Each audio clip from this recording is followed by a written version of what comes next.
Kita berdoa dulu Bapak Ibu ya. Ya.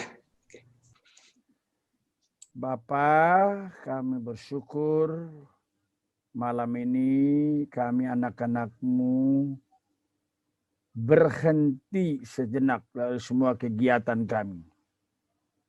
Menandakan kami memang lapar dan haus akan firman-Mu, akan berkat-Mu. Curahkanlah kepada kami semua. Demonstrasikanlah kebaikan-Mu, kasih dan kuasa-Mu, kesetiaan-Mu di dalam dan melalui hidup kami. Supaya orang di sekitar kami juga diberkati melalui kami. Kami menyerahkan kami masing-masing, juga alat yang digunakan, sinyal juga, mohon Tuhan berkati, juga mereka yang mengikutinya melalui live streaming. Kami menyerahkan pembahasan juga diskusi supaya pikiran kami dicerahkan oleh Roh Kudus. Bagimulah kemuliaan dan hormat. Demi nama Yesus. Amin. Ya, Bapak Ibu sekalian, kita masuk kepada session yang ketiga ya. Ini adalah session yang ketiga yang merupakan saya sebut judul mujizat dalam Injil Yohanes, begitu ya. Mujizat dalam Injil Yohanes. Mari kita baca dari Yohanes pasal 2 ya. Apakah ada yang dapat membantu saya? Yohanes pasal 2 itu mujizat pertama ya di kota Kana. Yohanes pasal 2 ayatnya yang pertama sampai dengan ayatnya yang ke-11. Apakah ada pengurus yang bisa membantu saya?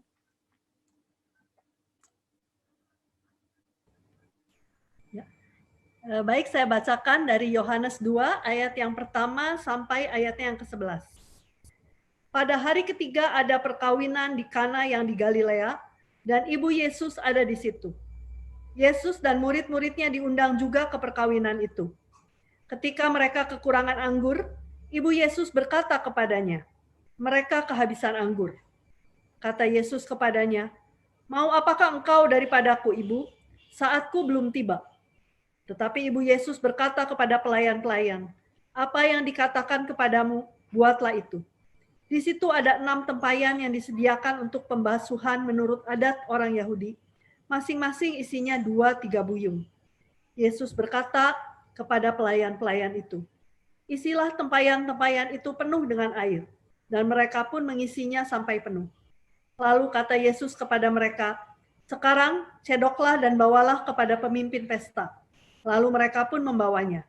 Setelah pemimpin pesta itu mengecap air yang telah menjadi anggur itu, dan ia tidak tahu dari mana datangnya, tetapi pelayan-pelayan yang mencedok air itu mengetahuinya, ia memanggil mempelai laki-laki dan berkata kepadanya, "Setiap orang menghidangkan anggur yang baik dahulu, dan sesudah orang puas minum, barulah yang kurang baik. Akan tetapi engkau menyimpan anggur yang baik sampai sekarang." Hal itu dibuat Yesus di Kana yang di Galilea, sebagai yang pertama dari tanda-tandanya, dan dengan itu dia telah menyatakan kemuliaannya, dan murid-muridnya percaya kepadanya. Iya, terima kasih Bu Rati. Jadi kalau kita perhatikan ini jelas ya, 11 ya. Hal itu dibuat Yesus di Kana di Galilea sebagai yang pertama dari tanda-tanda. Nah ini yang menarik. Kenapa nggak disebut sebagai yang pertama dari mujizat-mujizat? Nah tolong diperhatikan ini. Ini yang mau kita bahas pada malam ini. Malam pertama kita sudah bahas keunikannya dibandingkan Injil. Lalu malam kedua kita sudah bahas teologianya. Dan malam ini juga sebenarnya teologianya juga. Karena Yohanes sangat kuat teologianya. Tapi melalui mujizat. Nah besok saya bergumul apakah saya akan membawa pernyataan ego eimi, aku adalah, ada berapa itu, atau langsung saya ke siapa pribadi Yesus. Nah, kemungkinan besok kita akan masuk kepada siapakah Yesus menurut Injil Yohanes, karena dia sangat kuat ya. Jadi kristologi Injil Yohanes berarti besok ya, mohon didoakan. Jadi kita mau membahas sekarang soal mujizat ini atau disebut soal tanda. Ya. Saya lihat dulu contekan saya. Nah, saya tidak menemukan mana tadi contekan saya itu. Oh, ini dia. Ya, mujizat dalam Injil Yohanes. Ya, keempat Injil, baik Injil Sinoptik maupun Injil Yohanes mempresentasikan mujizat, ya, mujizat yang dilakukan Yesus. Ya, selintas presentasi mujizat dalam keempat Injil, baik Sinoptik, Matius, Markus, Lukas, dan Yohanes sama. Ya, sama narasinya begitu. Di mana mujizat itu sama-sama dilakukan pribadi yang sama, yang bernama Tuhan Yesus. Namun kalau kita amati secara teliti, ya, atau bahasa kerennya scholarly, secara ilmiah, ada perbedaan penting dan sangat mendasar, ya, antara Injil Yohanes dan Sinoptik. Sinoptik itu yang kita maksud Sinoptik, Matius, Markus, dan Lukas. Kenapa disebut Sinoptik? Karena sin bersama-sama, optik melihat. Karena Matius, Markus, Lukas, ketiga Injil melihat peristiwa secara bersama-sama dan seringkali menyorotinya bersama-sama, agak beda dengan Injil Yohanes. Sinoptik dalam mempresentasikan Injil Yohanes jelas beda dengan Yohanes. Hal itu sangat nyata dalam pembahasan kita malam ini. Beda pertama yaitu perbedaan dalam jumlah. Kalau saya tanya Bapak Ibu, Ibu Ratih dan kawan-kawan, mana lebih banyak daftar mujizat dalam Injil Yohanes atau dalam Sinoptik?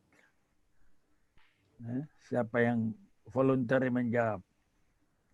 Ibu Rati atau itu siapa? Sinoptik. Sinoptik lebih banyak? Ya. Nah, 100. Siapa yang menjawab itu? Nuriana. Ya, Sinoptik lebih banyak. Ya. Ya. Kalau Yohanes lebih sedikit. Ada yang tahu kira-kira berapa Yohanes? Berapa ya? Pembeli makan 5 kelihatan. Berapa? 5? 5 kelihatannya. 5 ya. Pak Harlan berapa Pak Harlan? Kalau Pak Harlan berapa Pak Harlan? Masih ingat Pak? Memang kalau udah bicara jumlah agak susah ya. Nanti akan kita bahas itu ya. Ya, dalam Injil Yohanes lebih sedikit ya. Dalam Injil Markus misalnya, kisah-kisah mujizat memenuhi hampir seluruh ya bagian pasal-pasal. Ya, exactly separuh narasi Markus bicara tentang pelayanan Yesus. Sedangkan dalam Injil Yohanes hanya mencatat 7 mujizat. Itu ya, 7 mujizat. Yang dipilih dengan hati-hati untuk menyatakan the theology of John. Kita dapat menemukan bahwa sekitar 200 dari 425 ayat dalam Injil Markus, saya ulangi, sekitar 200 dari 425 Injil Markus, ya, 425 ayat. Yaitu pasal 1 sampai 10 berbicara secara langsung atau tidak tentang mujizat. Begitulah kuatnya Injil Markus. Maka dikatakan hampir tidak ada dikatakan di sini penyampaiannya tanpa itu dan juga dengan perumpamaan. Itu dalam hal jumlah. Jadi berbeda juga dalam keadaan yang menyertainya, ya, keadaan, kondisi, sikonnya. Dalam Injil Sinoptik, kita akan mengamati bahwa perhatian kita dipusatkan kepada aspek keajaiban, kedahsyatan daripada mujizat itu. Misal, ada orang banyak berkerumun dekat Yesus membawa orang-orang sakit, ya, dengan cara yang dramatis, ya, untuk ditolong. Orang-orang takjub melihat mujizatnya. Lalu berita tentang apa yang terjadi disampaikan dari kota ke kota. Sehingga antusiasme dan suasana dramatis di sekitar mujizat sangat menonjol. Dan hal itu tidak nampak dalam Injil Yohanes. Mujizat dijelaskan secara datar. Itulah tadi yang kita baca kan dalam Yohanes 2:8-9. Ya, setelah selesai dialog, bikin mujizat, dicedok, lalu laporkan kepada pemilik pesta. Lalu Yohanes menutup dengan ini mujizat pertama. Tidak ada hal yang wah. Ya. Yohanes tidak menunjukkan sebagian ciri narasi sinoptik yang mirip dengan cerita-cerita mujizat kafir.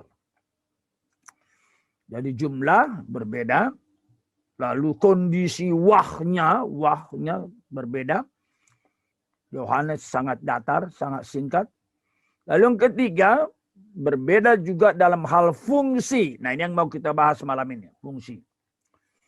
Dalam hal fungsi ada perbedaan besar dan mendasar antara Injil Sinoptik dan Yohanes. Dalam Injil Sinoptik, mujizat terutama menyatakan tindakan kuasa atau dunamis yang menyertai masuknya atau intervensi Allah ke dalam sejarah, ke dalam waktu. Jadi mujizat berfungsi sebagai tindakan kuasa yang menyertai pemerintahan Allah. Sedangkan di pihak lain Injil Yohanes, penekanan mujizat tampaknya pada simbolisme. Nah, itu dia. Makanya disebut tanda.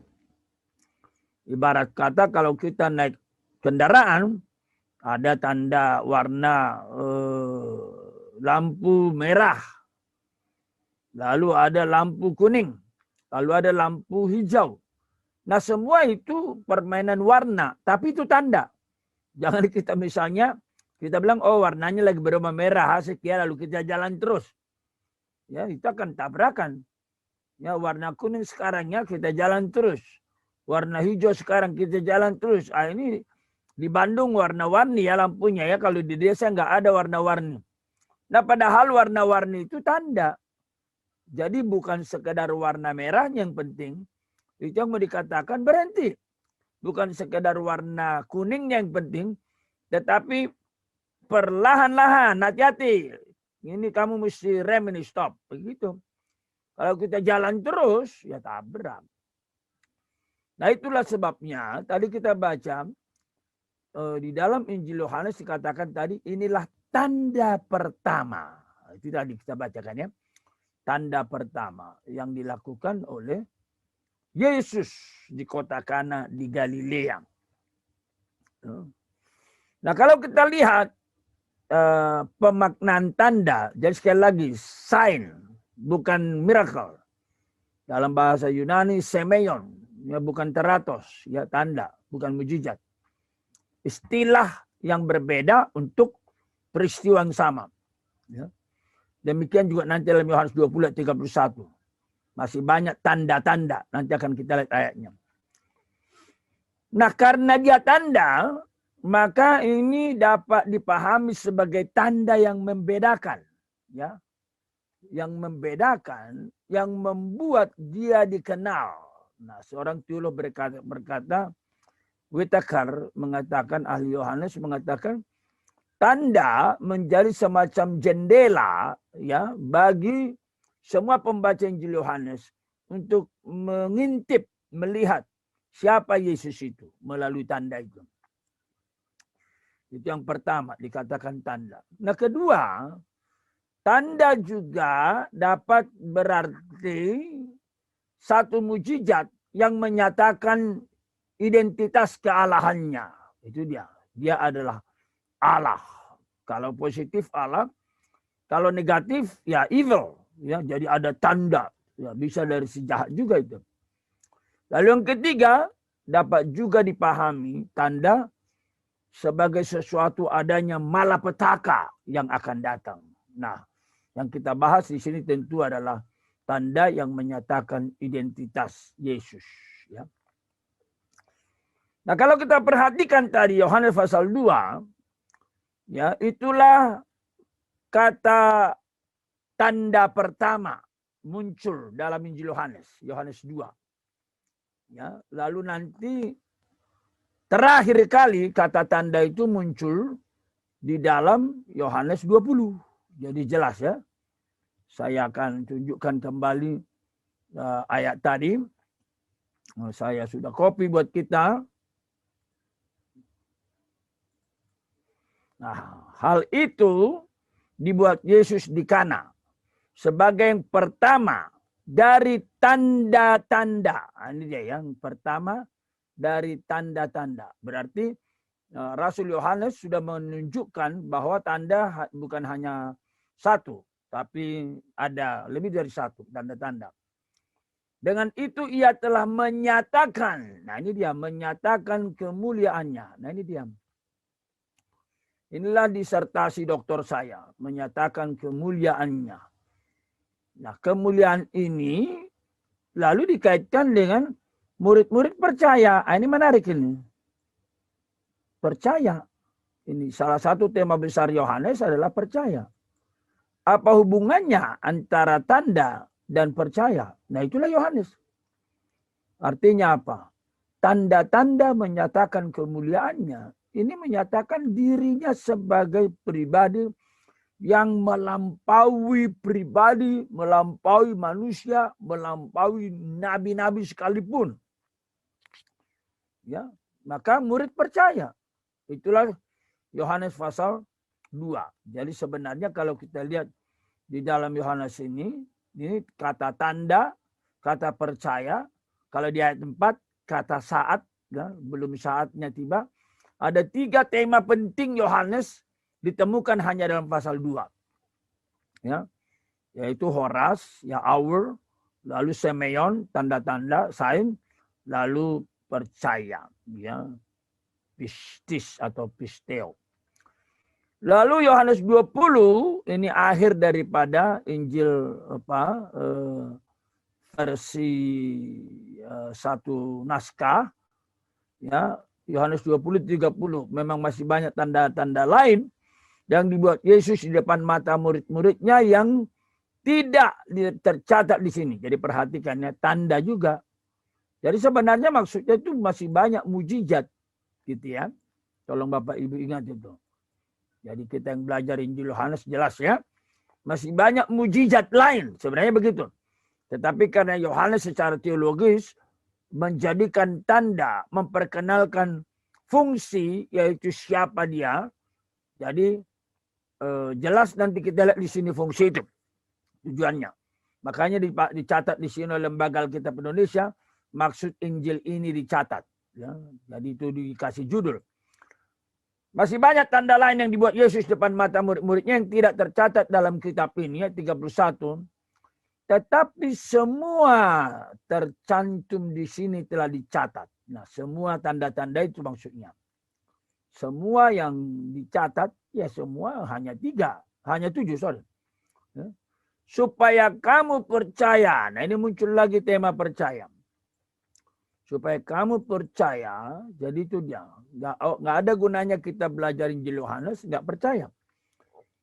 Bahwa Yesus adalah Mesias, anak Allah tentu Allah sendiri, ya. Artinya Allah adalah natur Allah, zatnya Allah, usianya Allah, maka anaknya Allah juga. Jadi sama seperti manusia, anaknya manusia, kambing anaknya kambing, monyet anaknya monyet. Ya Allah melahirkan Allah, anak Allah. Lalu konsep Mesias ini tentu adalah kosakata perjanjian lama, pengharapan kepada dia yang diurapi oleh Sang Tuhan Allah, perjanjian lama. Dan supaya oleh imanmu kamu memperoleh hidup yang kekal atas namanya. Nah ini yang penting ya. Jadi Bapak Ibu mari kita ingat fungsi mujizat kalau begitu ya, fungsi mujizat itu pertama adalah kristologi ya. Ini fungsi mujizat kristologi. Lalu yang kedua soteriologi.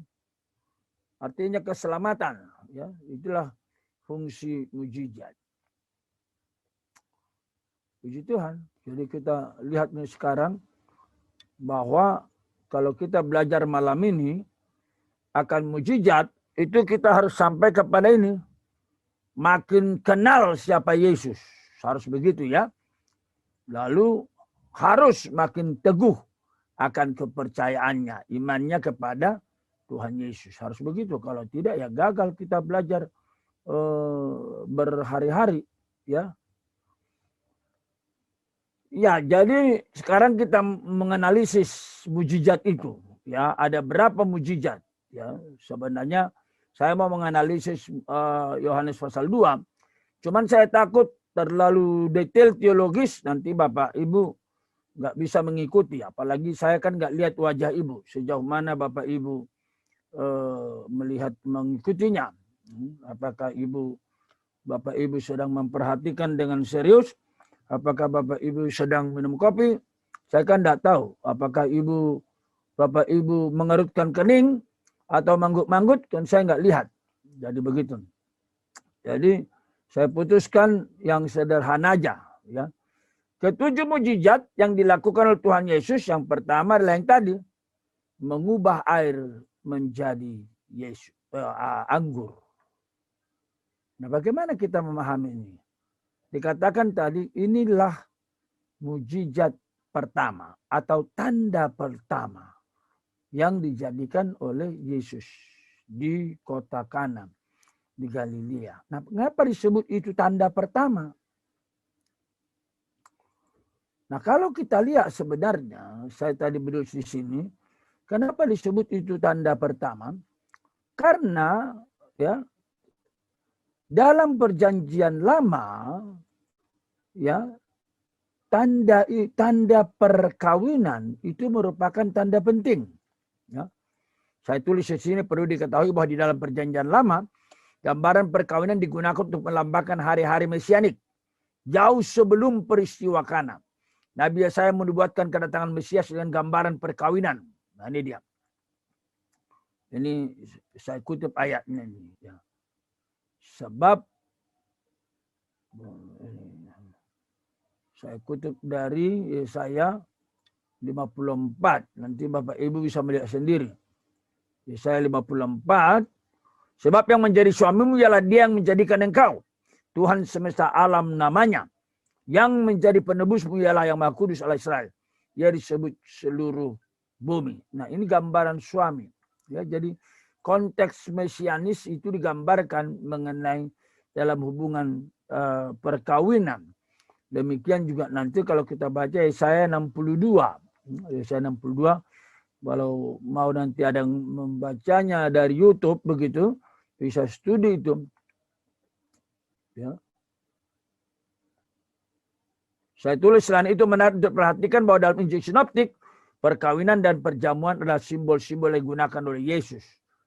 Kemudian kita menemukan dalam literatur Yohanes lain, seperti kitab Wahyu, bahwa perkawinan merupakan simbol penggenapan janji mesianik. Itulah Wahyu 19. Penggenapan janji mesianik. Ya, puji Tuhan. Jadi Tuhan Yesus melakukan mujizat di Kana.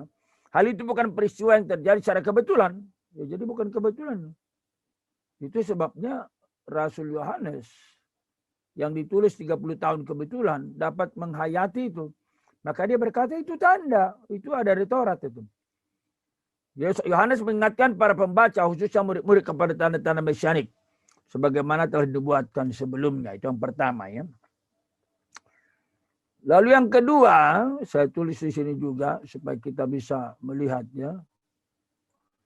Dalam perjanjian lama, anggur seringkali merupakan pemberian eskatologis. Nah itu dia. Jadi anggur, pesta anggur, yang menunjuk kepada peristiwa yang akan datang. Eskatologi akhir zaman. Penting untuk diketahui bahwa perjanjian lama dan Judaisme itu agama orang Yahudi, menggunakan gambaran kelimpahan anggur sebagai tanda abad keselamatan. Ya, the age of salvation has arrived, inaugurated. Ya. Kitab Kejadian mencatat bahwa berkat Yakub kepada keturunannya menggunakan gambaran anggur sebagai ciri raja yang akan datang dari Yehuda. Selain dalam kitab Kejadian, rujukan terhadap anggur dapat juga ditemukan dalam tulisan Nabi Yesaya dan Yeremia. Tertulis dalam Yesaya, nah ini saya sudah baca sebagian Yesaya, ini juga ada Yesaya lain lagi. Nah, jadi memang Yesaya disebut Nabi besar, banyak menulis peristiwa-peristiwa. Tuhan semesta alam akan menyediakan di Gunung Sion bagi segala bangsa suatu perjamuan. Nah, ini dia perjamuan. Dengan masakan yang bergemuk, suatu perjamuan anggur. Nah ini dia. Inilah tanda perjanjian lama. Jadi ketika Tuhan mengadakan air menjadi anggur dalam konsep pernikahan, perkawinan, maka 30 tahun kemudian Yohanes bisa menafsirkan itu. Aha, ini sebenarnya perjanjian lama ini. Ya. Bagaimana kehadiran Mesias, ya, abad tibanya Mesias itu digambarkan dengan pesta perjamuan anggur. Masakan bergemuk dan bersumsum. Anggur yang tua yang disaring endapannya. Dia akan menyediakan maut. Nah ini dia kan. Ini berarti apa nih? Ini tanda kekekalan. Jadi memang begitu. Bagi kita yang sudah mulai age of departure. Maksudnya age of departure itu apa Pak Sagala? Ya, kita ini kan nunggu-nunggu keberangkatan nih. Pulang ke rumah Bapak ini. Ya, jadi mari kita ingat ini. Pastikan dulu keselamatanmu. Ya, Bapak Ibu ingat ya. Saya serius mengatakan ini. Bapak Ibu tidak bawa 1 sen pun ke kuburan. Ya, saya buka layarnya ya. Tolong Bapak Ibu ingat. Bapak Ibu tidak membawa 1 sen pun ke kuburan. Jika waktunya tiba. Enggak. Jadi Bapak Ibu pastikan. Keselamatanmu pastikan. Hidup kekalmu pastikan. Kalau sudah pasti ya udah. Tambah rumah, tambah kondominium, tambah apartemen, tambah kredit card, tambah semua silakan. Yang penting pasti dulu hidup kekal. Tapi kalau hidup kekalnya nggak pasti, jangan dong. Kasihan kan? Itu yang Tuhan katakan, apa gunanya seorang memperoleh seluruh dunia, tapi hilang nyawanya. Kasihan itu kan. Nah, jadi dia akan meniadakan maut dan Tuhan Allah akan menghapuskan air mata. Nah ini dia puji Tuhan. Tuhan Allah menghapuskan air mata daripada segala muka. Luar biasa ya. Dijauhkan dari seluruh bumi. Jadi bersifat universal ya. Seluruh bumi. Bukan hanya Palestina. Seluruh bumi. Bandung ya, Jakarta ya. Dan Tuhan sendiri telah mengatakannya. Yesaya 25. Ayat 6 sampai 8. Bapak Ibu tolong dipastikan itu ya. Jangan ada yang lengah terhadap keselamatannya. Iya, jadi itu mengenai mujizat pertama, air menjadi anggur, menyatakan identitasnya. Jadi tanda pertama langsung, ya, dia adalah pribadi yang dinubuatkan itu. Dia sudah menggenapi, dia datang. Begitu. Lalu kalau kemudian kita lihat tanda kedua, itu adalah Yesus menyembuhkan anak pegawai istana. Ya, itulah Yohanes pasal 4. Ya. Yohanes pasal 4 menyebutkan pegawai istana. Yohanes pasal 4 ayat 46 sampai 54. Nah tentu kita memang nggak sempat membahas ini semua. Asal Bapak Ibu lihat aja sebentar Alkitabnya ya. Supaya dilihat judulnya lah setidaknya. Yohanes pasal 4 ayat 46.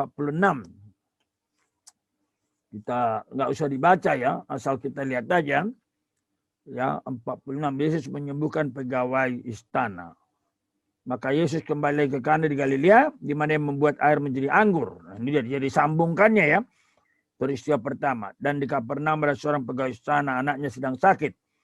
Ketika mendengar bahwa Yesus telah datang dari Yudea ke Galilea, pergilah kepadanya lalu meminta supaya ia datang menyembuhkan anaknya.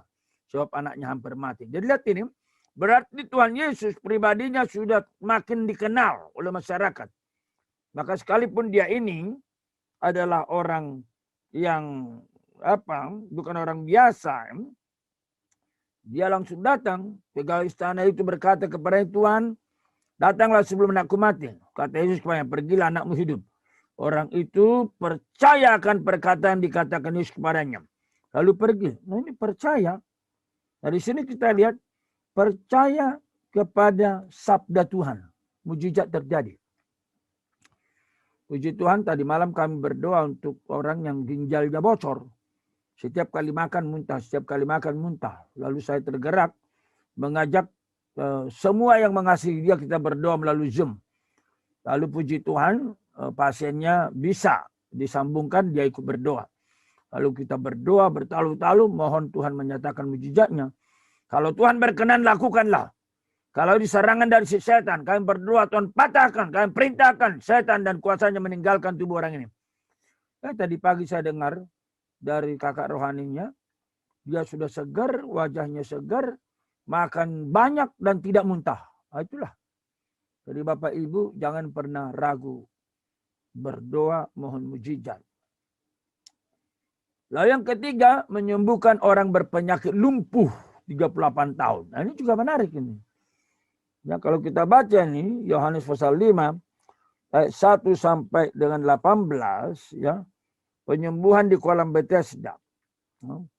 Ibu Rati, siapa yang bisa bantu kita membaca? Karena perlu juga aktif pesertanya ya. Yohanes pasal 5 ya, ayatnya nggak usah semua deh. Ayatnya 2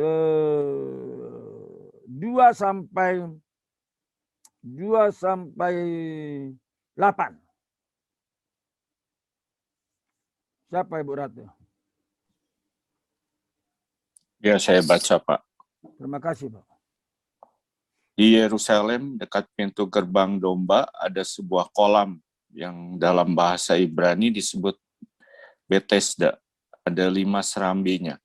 Dan di serambi-serambi itu berbaring sejumlah besar orang sakit, orang-orang buta, orang-orang timpang, dan orang-orang lumpuh yang menantikan goncangan air kolam itu.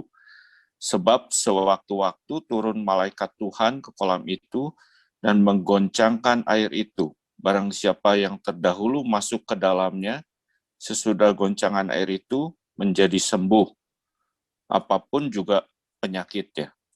Di situ ada seorang yang sudah 38 tahun lamanya sakit. Ketika Yesus melihat orang itu berbaring di situ, dan karena ia tahu bahwa ia telah lama dalam keadaan itu, berkatalah ia kepadanya, maukah engkau sembuh?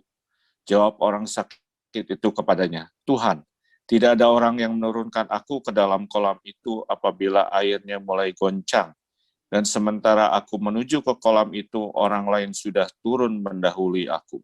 Kata Yesus kepadanya, bangunlah, angkatlah tilammu dan berjalanlah. Nah, luar biasa ya. Orang lumpuh 38 tahun dikatakan bangunlah, angkat tilammu dan berjalan. 3 perintah sekaligus. Ya, bukan hanya bangunlah. Ya, orang lumpuh mana bisa bangun. Angkat tilam juga. Orang sehat aja belum tentu bisa. Bangun, angkat tilam, berjalan. Nah, apa yang terjadi nih? Ini yang namanya kuasa penciptaan. Kalau di rumah sakit mungkin berbulan-bulan perlahan-lahan baru bisa. Latihan berjalan, latihan bangkit. Jadi ini mengingatkan kita kepada perjanjian lama. Jadilah terang ya, jadi. Jadilah cakrawala, jadilah ikan-ikan, ya jadi. Itulah kuasa penciptaan. Dan ayat 9, Pak Harlan boleh baca? Pak Harlan? Dan pada saat itu juga sembuhlah orang itu, lalu ia mengangkat tilamnya dan berjalan. Tetapi hari itu hari Sabat. Ya luar biasa kan. Saat itu juga. Artinya apa? Nggak ada di perlahan-lahan, nggak ada. Saat itu juga. Wow. Bapak Ibu renungkan ini kebenaran saat itu juga. Jadi kalau Bapak Ibu mengalami bisnis macet, apalagi di pandemi ini, tolong jangan dicobai Tuhan. Ingat ayat Tuhan, firman Tuhan malam ini. Tuhan, saya nggak ngerti itu prosesnya gimana kau bikin, ya terserah Tuhan lah. Tuhan ahli rekayasa. Coba Pak Herlan, kita ngomong-ngomong dulu. Gimana itu 38 tahun langsung bisa jalan, langsung bisa angkat tilam, langsung bisa bangkit, jalan, angkat tilam, jalan. Gimana itu prosesnya itu? Bapak bisa jelaskan nggak? Ya, ada karena memang kekuasaan Allah ya. Iya. Jadi hanya itu yang bisa kita katakan kan? Kita nggak bisa jelaskan kan? Ilmiahnya Bapak bisa jelaskan nggak? Iya. Hanya yang punya kuasa ya. Memang secara kedokteran ya memang harus melalui proses kalau kesembuhannya. Ya, kan? Udah 38 tahun loh Pak. Bukan 3 tahun, bukan 3 bulan. Coba Pak Erlan, pernah nggak besok orang yang sakit udah 3 tahun? Pernah nggak Pak? Ada nggak temannya udah 3 tahun? Iya, sudah tidak bisa apa-apa ya. Kalau ya kan? Dan keluarga yang besuk juga udah pasrah aja kan? Udah 3 tahun. Mungkin kalau 3 bulan masih lumayan. Nah apalagi kalau 10 tahun Pak. Jadi sebenarnya ini namanya udah putus pengharapan. Putus. Nah kalau kita selidiki ini sebenarnya satu pasal ini menarik ini. Luar biasa ini. Apa yang kita lihat di sini? Jangan pernah berhenti berharap. Itu dia. Jangan pernah. Karena apa? Ini bukan pengharapan yang sembarangan ini. Karena apa? Orang ini istilahnya kalau disebut berjuang dan berharap. Berhari-hari, berminggu-minggu, berbulan-bulan, bertahun-tahun, puluhan tahun mengharapkan hal yang sama, yaitu penyembuhan. Tetapi menghadapi kegagalan yang sama. Betul nggak? Puluhan tahun Pak Erlan. Menghadapi istilahnya bisnis yang sama. Kalau istilah Pak Erlan, bisnis yang sama. Urusannya cuma itu. Kalau terjadi goncangan kolam, aku akan berupaya ke sana dan aku akan sembuh. Begitu. Tapi apa yang terjadi? Dikatakan selalu orang lain lebih dulu. Ya maklum dong, dia lumpuh. Jadi istilahnya, ini namanya orang yang gagal bertarung, Pak. Kasihan orang ini. Jadi kalau orang berkata, to live is to compete, ya, hidup adalah sebuah pertarungan. Nah ini gagal ini. Bukannya nggak mau bertarung, Pak. Gagal. Itu. Kalau orang berkata, to live is to hope, hidup itu harus berharap. Ya udah berharap, Pak. Sampai berapa lama? 10 tahun? 20 tahun? 30 tahun? Lebih. Tapi, puji Tuhan. Dia tidak hanya memiliki 2 kategori. To live is to compete. Gagal. To live is to hope. How long? Lalu dia menghayati hal ketiga. Dan ini mau kita pelajari malam ini. To live is to experience grace. Tuhan, aku bukannya nggak mau bertarung. Tapi aku gagal terus. Nggak mungkin aku bertarung Tuhan. Mana bisa aku lawan Pak Erlan Tuhan. Pak Erlan mungkin bilang, mana bisa aku lawan si X, si A. Kelebihannya banyak banget. Tetapi begitu kita datang, Tuhan, tidak ada yang mustahil bagimu. Aku tidak bisa bertarung. Pengharapanku hampir sirna. Tapi aku sadar anugerahmu ada. Nah makanya Pak Erlan perhatikan itu. Kenapa Tuhan tanya, maukah engkau sembuh? Kalau Bapak merenungkan ini, aneh nggak pertanyaan ini? Iya. Maukah engkau Ya sembuh? pasti mau ya. Tapi masalahnya yang nanya ini Tuhan Yesus kan? Betul. Jadi bukan sembarangan nih. Jadi waktu saya merenungkan ini lama Pak. Ya karena saya kan hampir 20 tahun studi Yohanes kan. Mulai dari tahun 88. Selesai 2006 doktornya saya. Nah saya melihat kenapa sih Tuhan tanya maukah engkau sembuh? Tapi Pak Erlan percaya enggak?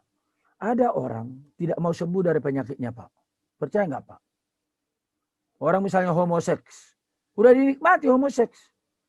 Orang lesbian. Udah dinikmati lesbian. Orang misalnya gonta-ganti pasangan. Udah dinikmati. Jadi sudah dinikmati hidup dalam dosa itu.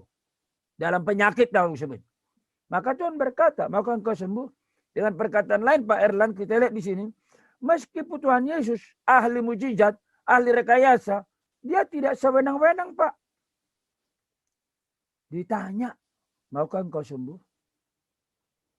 Wah saya sangat menikmati ini Pak. Makanya saya setiap hari kalau doa, saya nggak perlu banyak-banyak Pak doanya Pak. Sedikit tapi jelas permintaan sama Tuhan. Tuhan, secara sadar, aku mau minta Tuhan. Aku sekarang sedang tahap-tahap terakhir pembangunan kampus STT Trinity Tuhan. Mungkin kekuatanku Tuhan ya 10 tahun lagi lah. Kalau bisa segera selesai kampus ini. Lalu saya bisa mengumpulkan uang untuk 100 hamba Tuhan. Saya akan kirim mereka ke desa-desa. Sesudah mereka dikirim melayani desa-desa 10 tahun ini. Kalau Tuhan panggil saya bersyukur. Tapi kalau Tuhan masih berpanjang mandat saya juga bersyukur. Itu Pak saya Pak. Saya nggak minta apa lagi. Anak saya semua Pak Erlan mungkin tahu. Udah lulus semua, udah kerja semua. Mamanya itu udah berlimpah duitnya dari anak-anaknya. Tapi saya bilang, Tuhan, saya ingin lagi. Sejak saya lulus, nggak pernah saya ambil 1 sen dari insinyurku. Tuhan sudah membuka mataku. Nangis aku Pak Erlan waktu saya bertobat itu. Itu ayat pertobatan saya 2 Korintus 5:15. Kristus sudah mati untuk semua orang. Supaya mereka yang hidup tidak lagi hidup untuk dirinya sendiri. Saya nangis itu. Ayat ini, ayat penyerahan. Ayat penyerahan hamba Tuhan. Saya berkata, Tuhan saya siap Tuhan. Kalau Pak Erlan tahu yang khotbah kasih tantangan. Waktu itu Bapak Dr. Iman Santoso. Itu staf senior kami. Staf pertama perkantas Pak ya. Iya. Ya, saya nangis Pak ketika ada tantangan hamba Tuhan. Saya berkata Tuhan pegang tanganku Tuhan. Sampai hari hidupku saya nggak mau Tuhan menyimpang. Jadi ketika dikatakan mau engkau sembuh. Sebenarnya bilang aja mau. Tapi coba Bapak lihat. Jawabannya apa? Bisa tolong Bapak baca lagi? Jawab orang sakit itu, Tuhan, tidak ada orang yang menurunkan aku ke dalam kolam itu apabila airnya mulai goncang. Sementara aku menuju kolam itu, orang lain sudah turun mendahului aku. Nah coba. Panjang sekali jawabnya Pak Erlan. Coba, Iya. Pertanyaannya kan, maukah engkau sembuh? Kok jawabannya panjang banget? Masih mengandalkan kekuatan sendiri ya. Nah, itu Pak. Dia bilang apa? Tidak ada orang yang menurunkan aku ke dalam. Loh, gimana sih? Kolam itu hanya alat kan? Sekarang yang datang itu pribadinya langsung datang kepadamu. Istilahnya tadi kan goncangan kolam setiap kali dia bertarung gagal. Bulan yang sama, tahun yang bulan berganti bulan, tahun berganti tahun, puluhan tahun berlalu menghadapi bisnis yang sama, kegagalan yang sama. Jadi dia nggak bisa bertarung. Life is to compete, life is a competition. No for me, absolutely mistaken. Failure, gagal saya. Lalu Tuhan datang, oke, kau tidak bisa bertarung anakku. Aku sekarang datang memberkati engkau. Mau kau sembuh? Saya bilang aja, mau Tuhan, tolong Tuhan, sembuhkan Tuhan. Tapi ini dia Pak. Kadang-kadang Pak Erlan, memang itu saya lihat. Bapak perhatikan dah. Teman-teman kita, kalau sudah dikuasai problem, maka tangannya itu udah nggak melihat Tuhan lagi Pak. Percaya deh. Keraguan-raguannya Pak. Ya itu. Apa namanya? The problem is much more real. Itu dia. Problemnya itu jauh lebih nyata daripada Tuhan kita. Makanya salah satu lagu yang saya sangat suka menggetarkan saya ada itu lagu lama itu. My God is real, real in my heart. My God is real, for He can make me whole. His love for me is like pure gold. My God is real, for I can feel Him deep within. There are some things I may not know. There are some places I can go. Jadi saya tidak bisa pergi. But I am sure of this one thing. Tetapi saya yakin akan hal ini. My God is real, that I can feel Him deep within. My God is real, real in my soul. My God is real, for I can feel. Oh, luar biasa itu. Itu waktu mahasiswa dulu, kami mengadakan oratorium pertama. Waktu nyanyi itu sepertinya itu mendidih menyanyikannya, seperti digetarkan itu. Since then, sejak itu, saya berkata, yes Lord, nyatalah terus dalam hidupku. Saya bersyukur hingga detik ini dia nyata. Sekiranya saya di sini, maukah engkau sembuh? Mau Tuhan. Sudah lama saya tunggu itu. Nah jadi itulah. Jadi kembali kita lihat di sini, apa yang terjadi dengan mujizat kedua ini? Mujizat penciptaan. Identitas Yesus terlihat lagi. Soteriologi terlihat lagi. Tadi kita sudah mengatakan, itu tanda. Tanda untuk apa? Kristologi, dia Allah. Dan soteriologi, percayalah Yesus itu adalah Allahmu. Imani, selamatkan. Makanya dikatakan di sini, bangkitlah, angkat tilammu, berjalanlah. Saat itu juga, immediately, tidak perlu tunggu-tunggu. Puji Tuhan. Nah kita bahas ini, udah habis waktu Pak ya? Udah habis waktu. Iya. Ya, lalu memberi makan 5.000 orang. Ya, apa intinya ini? Ini kembali. Ini menarik juga ini 5.000 orang ini. Mereka dengar khotbah-khotbah, lalu mereka kelaparan, lalu muridnya bilang, suruh mereka pulang guru. Ini udah kemalaman nih. Tapi menarik. Tuhan bilang jangan. Ya, kita potong ya. Ayat 10 Yohanes 6. Boleh Pak Erlan baca lagi?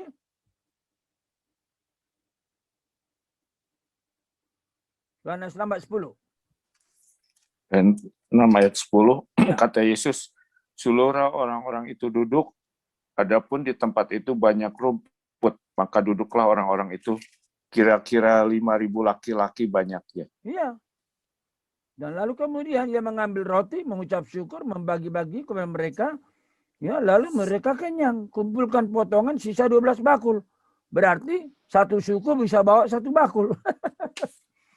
Jadi berkat Tuhan itu bukan cukup, berlimpah Pak. Nah cuman Pak, ketika mujizat terjadi, tujuannya kan kristologi.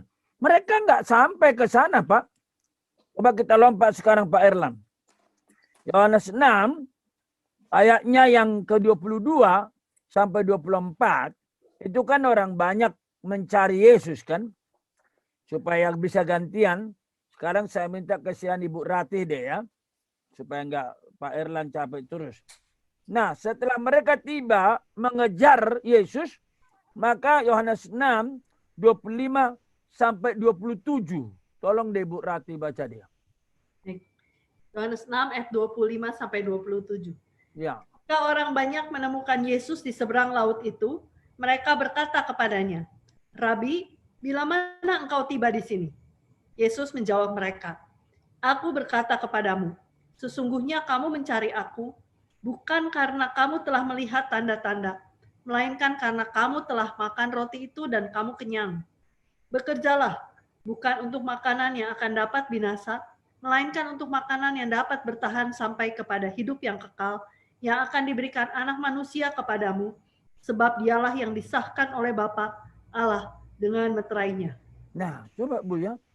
Ini kalimat dari kalimat Tuhan Yesus ini apa yang bisa kita simpulkan di sini? Ayat 25 sampai ayat 26 kayaknya kalau gaya bahasa orang Jawa Bandung kurang sopan ya. Karena ayat 22, 24 kan udah kecapean mereka kan. Mereka kan kejar itu. Ya. Ayat 22, pada keesokan harinya banyak orang asing tinggal di seberang melihat bahwa di situ tidak ada perahu selain daripada perahu Yesus. Lalu mereka kejar. Setelah mereka kejar, ayat 25, ketika orang banyak menemukan Yesus di seberang laut. Ya, mereka berkata, Rabi, bila mana kau tiba di sini? Bayangkan Bu, ini kan udah capek nih, dong ngos-ngosan nih. Jawabannya sebenarnya, oh baru sayang. Aduh kalian capek ya, istirahatlah kan begitu. Nah ini jawabannya coba. Yesus menjawab, aku berkata kepadamu, sesungguhnya kamu mencari aku bukan karena kamu melihat tanda-tanda. Nah kembali tanda kan. Jadi ini teologis ini. Apa maksudnya? Bukan karena kamu tahu siapa aku. Hanya dengan 5 roti, 2 ikan, ribuan orang kenyang, lebih 12 bakul. Maka kamu mengenal, maka kamu percaya, maka kamu menyembah. Bukan. Maka dia berkata apa? Bukan karena kamu lihat tanda. Tapi katanya, karena kamu telah makan roti dan kenyang. Coba. Bu, kita harus sedih berkata, tidak sedikit jemaat seperti ini. Bertahun-tahun Bu masuk gereja. Digerakkan oleh perutnya. Digerakkan oleh egonya. Digerakkan oleh materainya. Digerakkan oleh hedonismenya. Kalau sila Pak Stephen Tong, ke pekong dia kurang beruntung. Mungkin ada pekong lain kali. Datanglah dia ke gereja. Ya. Jadi gereja salah satu kelenteng. Salah satu pekong. Kasihan Tuhan Yesus. Kasihan. Malam ini kita harus hentikan cara begitu. Jangan digerakkan oleh perut. Karena apa? Buat apa digerakkan perut? Tuhan kok yang memelihara perut kita. Tuhan yang memelihara hidup depan, masa depan kita. Buat apa? Terus terang ya Bu ya. Kalau sekarang ini saya melihat orang, teman-teman saya masih hidup. Saya bersyukur loh Bu. Karena apa? Coba selama 2 tahun ini berapa banyak orang meninggal Bu? Teman-teman kita berapa banyak meninggal? Teman saya berapa banyak meninggal? Pendeta, insinyur banyak meninggal. Teman ibu meninggal. Maka saya bilang, loh Tuhan, Tuhan menjaga saya. Tuhan menjaga teman saya ini. Pasti ada maksudnya. Mungkin ibu tahu pendeta John Margono. Pendeta Kalam Kudus dari Saat. Itu salah satu teman baik saya, di mana kami dulu sama-sama, dia membantu saya memulai STT Trinity yang di Parapat itu. Dia kena COVID mungkin di 3 bulan pertama masa COVID itu. Saya terkejut, saya menangis, nggak bisa Ya tahu sih bahwa semua orang percaya pasti masuk surga. Tapi begitu kaget. Makin kaget lagi. Ketika pendeta di Cinere juga meninggal karena COVID. Muda sekali. Mungkin 10 tahun lebih muda dari saya. Makanya kalau ibu berkata kepada saya, kayaknya papa ini udah parno deh. Gak pernah mau keluar lagi. Loh saya berkata, jangankan salam orang. Sejak COVID kamu pun gak pernah lagi saya peluk. Saya bilang, siapa tahu kamu ada, habis kamu sering ke tetangga, sering ke sana. Saya bilang, saya itu orangnya hangat Bu. Kalau anak-anak saya turun dari atas, langsung turun.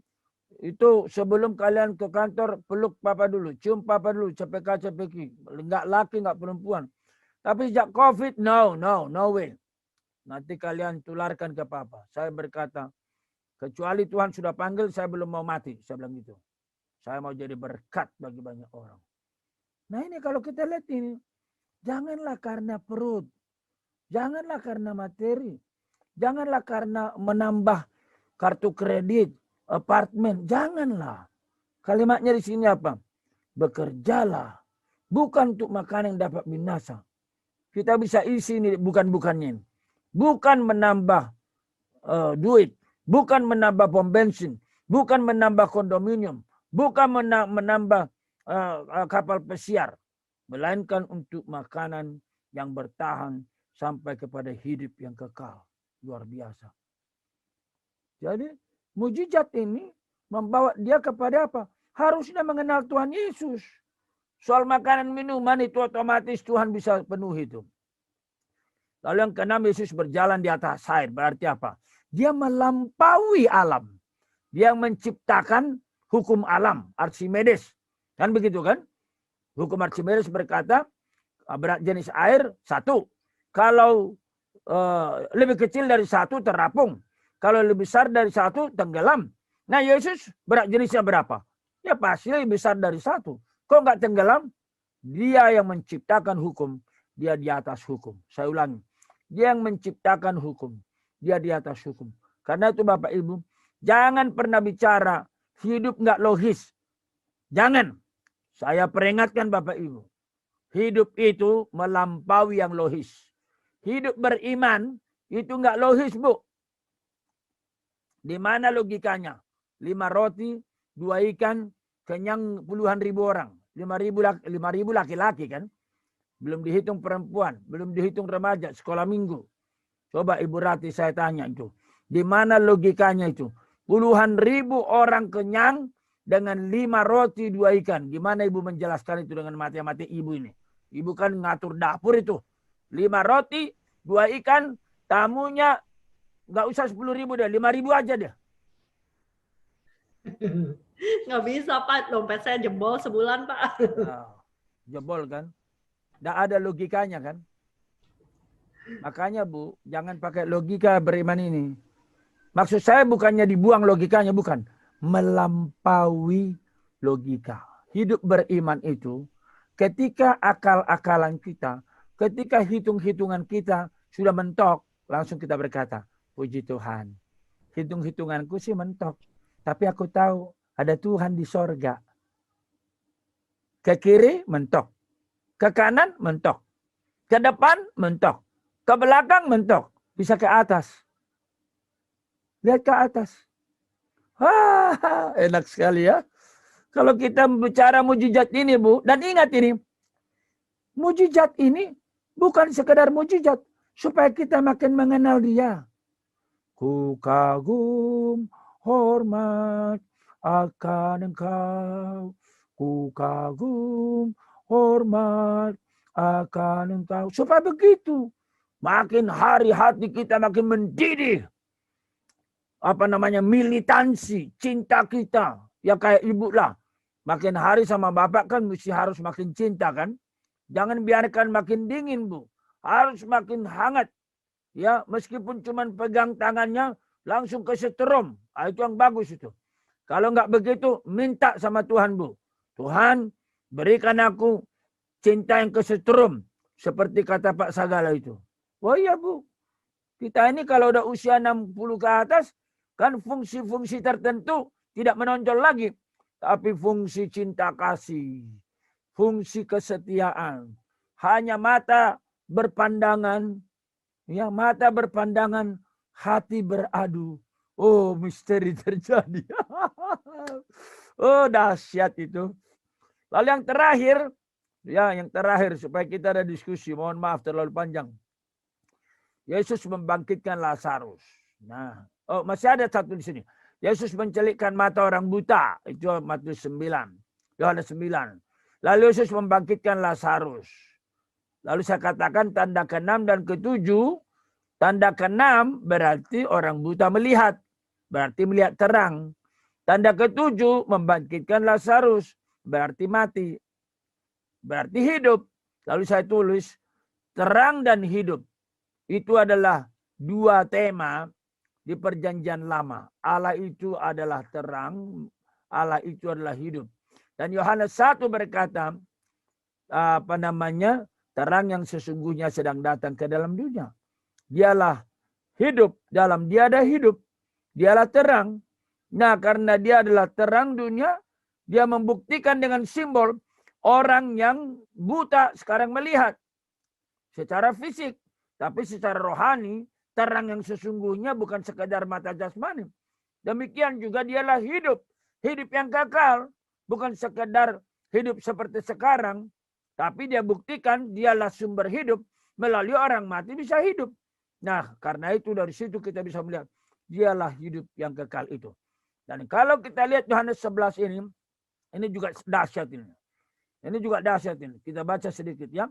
Yohanes 11, ketika dikatakan angkat batu itu, ya, ayatnya ke-39, mohon kesediaan Pak Erlan lagi, ayat 39, ya. Yohanes 11 ayat 39. Kata Yesus, angkat batu itu. Marta, saudara orang yang meninggal itu, berkata kepadanya, Tuhan, ia sudah berbau sebab sudah 4 hari ia mati. Nah, itulah jawaban daripada Marta. Kalau Bapak melihat jawaban Marta ini logis atau tidak? Logis juga. Logis dong ya, udah 4 hari. Dan kalau kita baca ayat yang ke-6, ya, namun setelah didengarnya bahwa ia Lazarus sakit, ia sengaja tinggal 2 hari. Maka dia tiba pada hari ke-4. Makanya sudah 4 hari dikubur. Nah, Pak Erlan, ini ada sesuatu pelajaran penting di sini.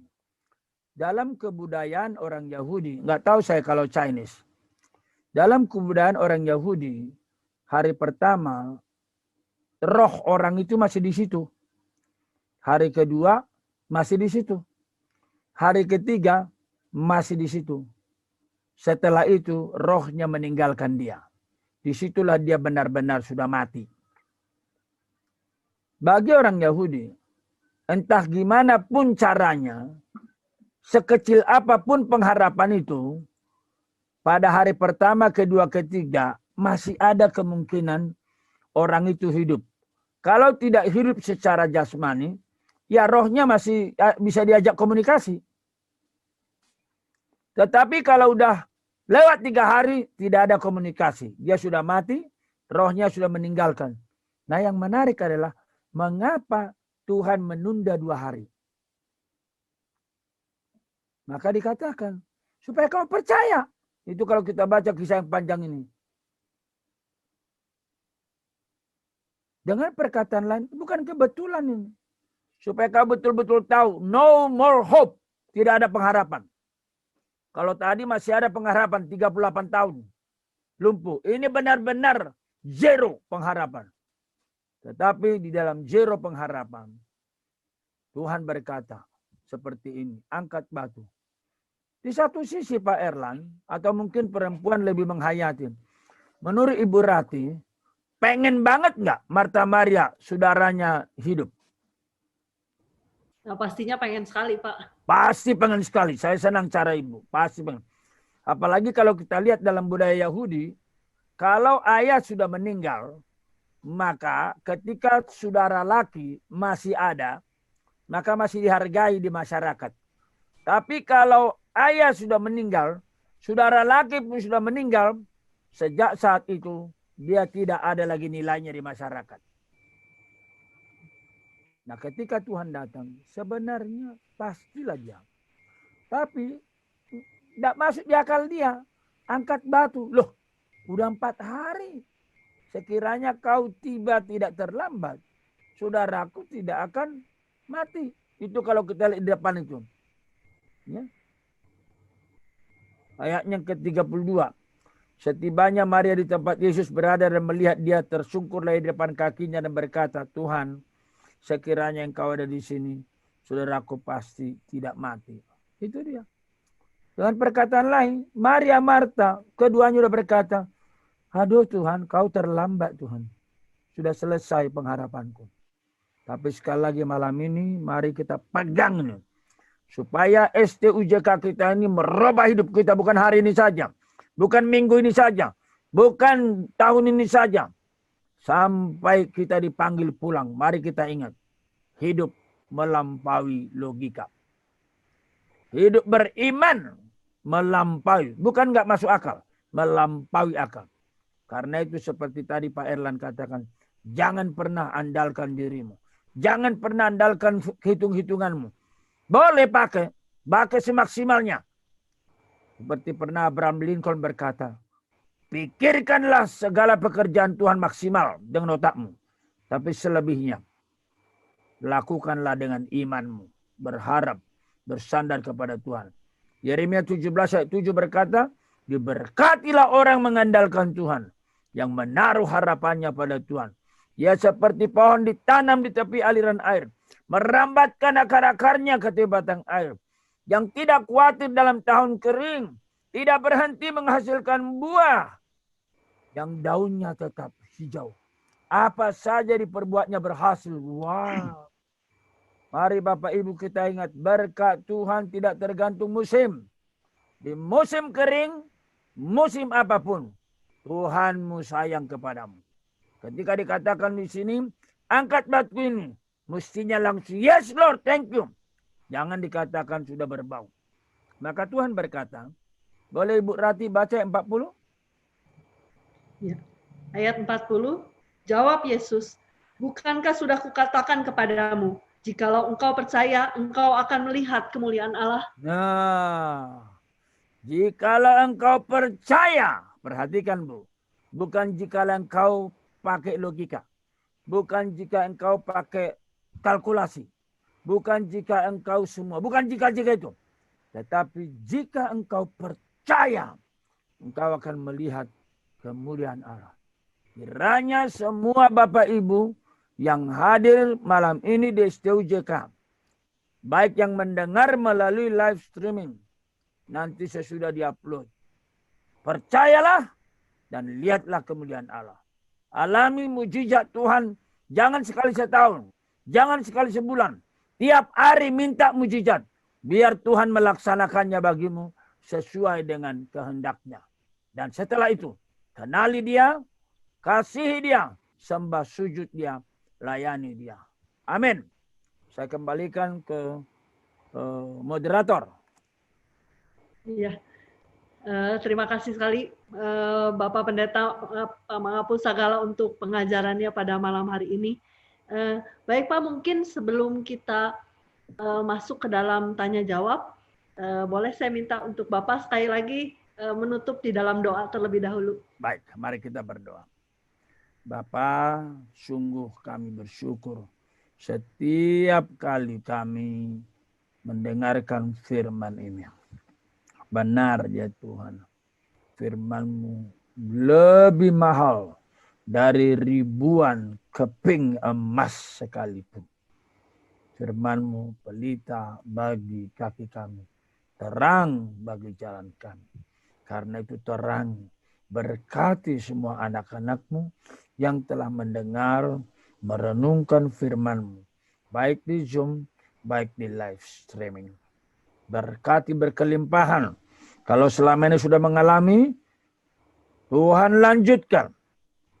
Karena sebagaimana yang Tuhan katakan kepada anak sulung itu, segala kepunyaanku adalah kepunyaanmu. Bagaimana engkau mengatakan, seekor anak kambing pun tidak diberikan. Tuhan Yesus, kami sering bagaikan anak sulung, merasa diri kami dekat dengan ayah, Bapa Surgawi, merasa kami taat, tidak pernah melawan kehendak Bapa, tetapi dalam relasi kami tidak merasa bagaikan anak. Merasa sebagai mungkin hamba pun tidak. Anak kambing pun tidak diberikan. Karena itu kami seringkali iri melihat kehidupan orang lain. Bahkan ketika adik kandung sendiri pulang, disambut oleh sang ayah dengan pesta pora, potong lembu tambun. Bukannya bersuka cita, tapi marah, protes. Dan itu keluar dari pemahaman kami yang sangat miskin akan Allah. Kiranya kami senantiasa menyadari, kami anak-anak Bapa Surga yang maha kaya. Selama kami hidup, biarlah kami saksi mata, menyaksikan betapa kayanya Engkau dalam hidup kami, baik suami, baik istri, anak, maupun cucu-cucu. Demi nama Yesus. Amin. Ya, amin. Baik, kita segera masuk dalam sesi tanya jawab. Pak, ini malam ini semua pertanyaannya ada hubungannya dengan mujizat kesembuhan, Pak. Ya.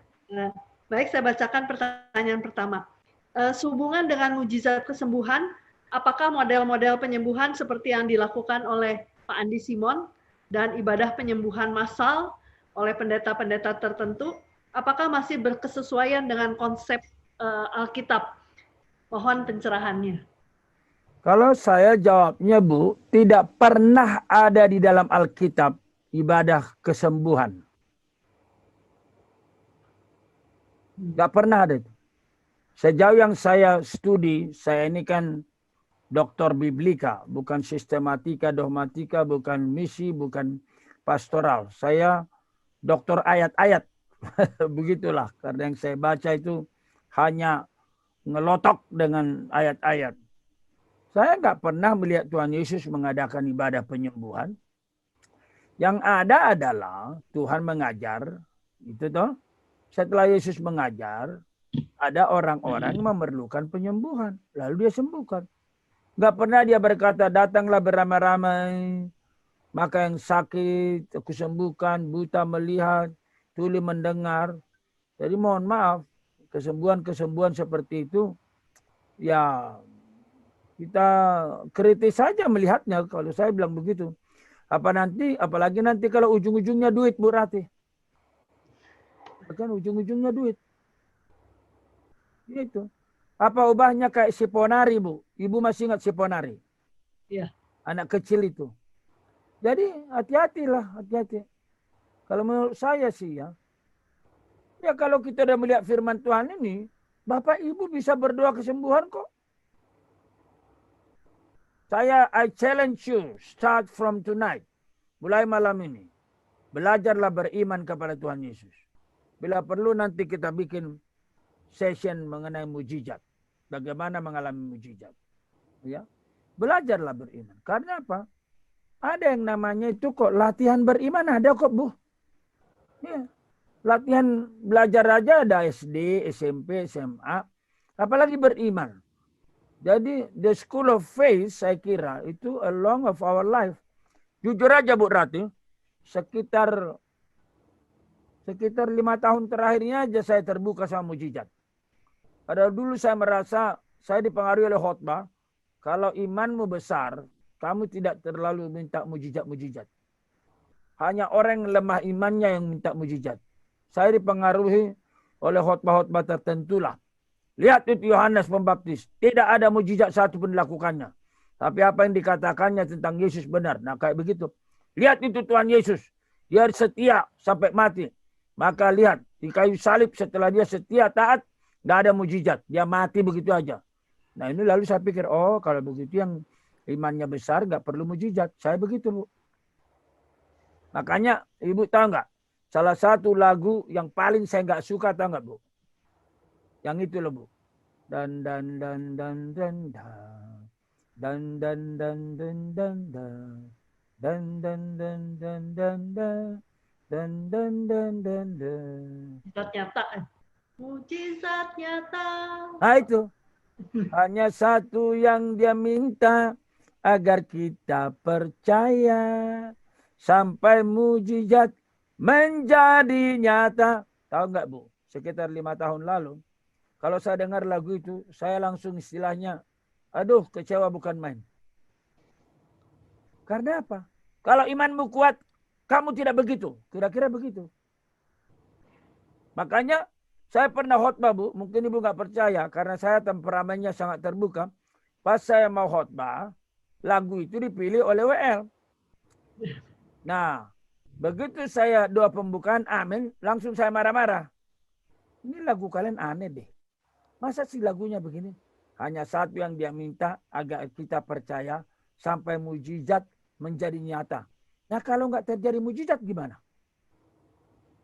Tuhan Yesus setia sampai mati nggak ada mujizat lo di kayu salib. Nah begitulah keren kan khotbahnya kan? Jadi jangan begitu dong. Saya berkata begitu. Lihat itu Lukas itu mengenai Tuhan Yesus dan Lazarus dan orang kaya itu. Dia bilang mujizat. Enggak ada mujizat. Ada kitab Taurat Musa, suruh dibaca itu. Enggak Tuhan, biasa mereka baca itu. Tetapi kalau ada orang mati bangkit, mereka akan percaya. Lalu Tuhan berkata apa?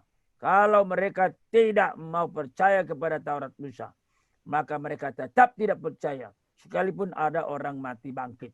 Itu kalimatnya kan. Nah saya pegang itu. Tapi itulah kebenaran itu Bu. Kebenaran tidak utuh. Kira-kira begitu. Langsung saya ganti waktu itu. Hanya satu yang dia minta. Agar kita percaya. Meski mujizat tak jadi nyata. Gitu. Saya kira saya imannya hebat Bu. Hebat saya. Tapi Bu sekitar 5 tahun terakhir ini. Saya mengalami KKR. Kadang-kadang terpaksa harus berdoa minta mujizat Bu. Misalnya Bu ya. Kami bikin KKR di stadion terbuka di Kalang. Namanya Lapangan Panji. Waktu itu yang datang sekitar 7.000. Mungkin karena yang nyanyi Judika Syihotang. Jadi membludak orang. Tapi Bu, saya itu konsentrasi ke doa dan puasa saya sebelum KKR malam. Jadi saya baru keluar dari doa saya sekitar jam 5 melihat ke lapangan. Itu pun mau berdoa sebentar sebelum KKR jam 7. Ternyata Bu, salah pasang tenda. Salah pasangnya gini. Kalau Ibu bayangkan ada panggung di utara. Di selatan ada stadion. Jadi ada bangku-bangku stadion bola. Nah, di depan panggung itu sama sekali nggak ada tenda. Adanya adalah di kiri dan di kanan. Lalu di tengah itu ada sekitar 5.000 kursi. Lalu saya berkata, kenapa nggak ada tenda? Supaya orang yang datang bisa duduk di stadion, nggak terhalang sama tenda. Lalu kalau hujan datang, kan katanya sebulan ini hujan terus. Ya kalau hujan datang mereka di kiri dan kanan Pak. Udah kita bikin tenda di kiri dan di kanan. Lah. Gimana kalian ini? Bisa Ibu kebayang kan? Orang pindah ke kiri dan ke kanan, lalu 5.000 kursi kosong di tengah, itu kan aneh bin ajaib. Nah saya nggak bisa punya cara lain. Saya panggil istri, saya suruh semua tim doa kumpul, mari kita bersujud, peluk itu Tuhan melalui doa. Minta Tuhan hentikan hujan malam ini. Singkat cerita, betul Bu, hujan berhenti. Setelah kita selesai ibadah 10 menit, pas siap-siap mau pulang, hujan derasnya bukan main. Sejak saat itu Bu, saya berkata, ampuni saya Tuhan. Saya butuh mujizat-Mu. Saya mau menikmati mujizat-Mu. Jadi memang saya akhirnya dalam teologianya melihat begini. Sedikit-sedikit mujizat. Sedikit-sedikit mujizat. Itu nggak benar. Tetapi menolak mujizat juga nggak benar. Seumur hidup jadi Kristen, gak pernah ngalamin mujizat nyata dari Tuhan. Loh kalau Tuhanmu kaya raya, hebat, kenapa nggak ngalamin? Gitu loh. Jadi dua-duanya menurut saya salah. Sedikit-sedikit mujizat, sedikit-sedikit mujizat. Salah. Tapi nggak ngalamin mujizat Tuhan selama hidup. Padahal kita sangat memerlukan. Salah juga kan? Coba Ibu, pernah nggak ngalamin hidup mentok? Entah karena penyakit, entah karena salah perhitungan. Bisa kan? Yeah. Nah saat itu bisa minta mujizat dong, intervensi Tuhan. Nah cuman kalau kita udah salah, ya jadi nggak bisa. Makanya tadi sedikit-sedikit mujizat, akhirnya apa? Demonstrasi mujizat kayak Andi Simon lah, siapa. Tapi pertanyaan saya, mereka datang kepada Tuhan Yesus atau mereka datang kepada Tuhan karena firman-Nya? Saya terus terang Bu, saya nggak berdoa. Saya nggak pernah berdoa, Tuhan berikan aku kuasa mujizat supaya saya bisa melayani dan banyak orang datang. Enggak. Saya malah bilang, jangan pernah kasih saya mujizat yang membuat orang datang melihat saya sebagai pembuat mujizat. Nanti akibatnya dia datang, kembali lagi karena perutnya, karena kankernya, karena levernya, bukan karena Tuhan Yesus.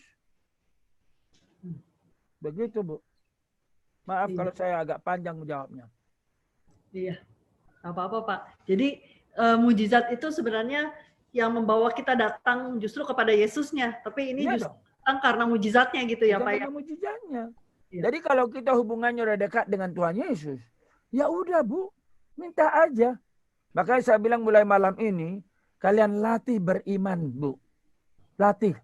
Karena apa? Beriman itu latihan Bu. Iya. Latihan apa? Berdoa. Latihan apa? Percaya. Latihan apa? Kepekaan. Karena apa? Kalau kita baca ayat-ayat Alkitab, ternyata mujizat juga terjadi tergantung kepada kita yang menerimanya.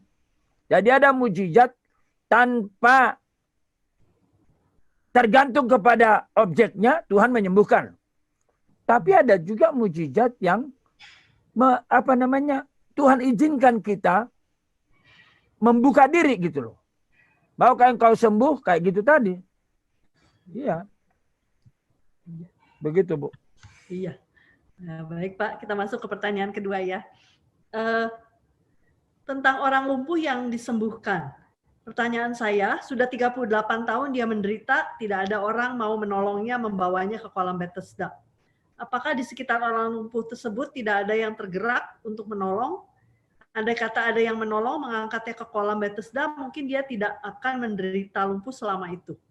Atau apakah itu memang jalannya Tuhan untuk menunjukkan mujizat Tuhan sehingga banyak orang percaya kepada Yesus? Ini satu